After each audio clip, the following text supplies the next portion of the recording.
What's up, guys? Welcome to BassEast.com. We just finished up 2 more events of the season. We've got 1 more to go on the Champlain Basin. The ones I wanted to talk to you about were Lake Champlain and the Red River. We finally got home from about a 3-week road trip. I'm worn out. I'm ready to lay by the pool a little bit before all this cold weather gets here.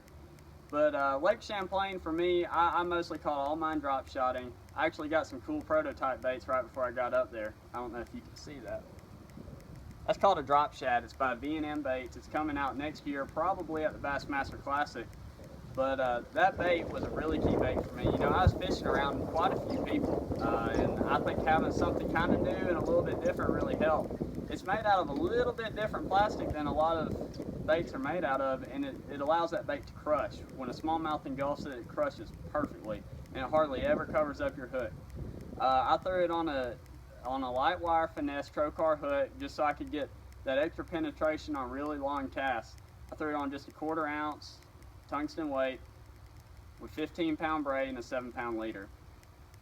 That earned me an 11th place finish. Anytime you're in the top 12, it's a good week, but you make enough of them, you want to win one. So we'll see what happens at the Champlain. But you know, the following week we got in the truck, we headed to the Red River, which was completely different. You know, all the flooding this year has really taken a toll on that place. It really hurt a lot of the population, I believe.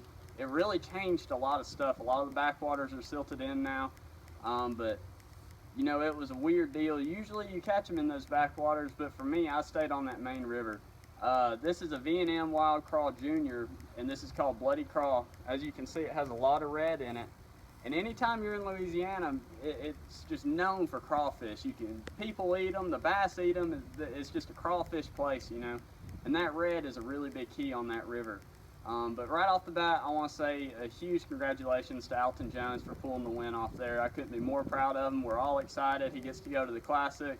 You know, we're all stoked. But that was also a key for him, was having a lot of red in a bait. And I think that sticking with that and knowing those fish were eating crawfish and they were really pressured and just really grinding out something like that you have a lot of confidence in was the key.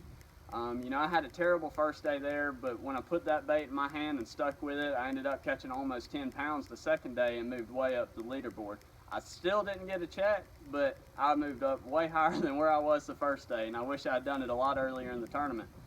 But hey, I'll take it. You know, we go to the Champlain Basin here in a couple weeks. My new boat's about to get here, so it's a good week anyways.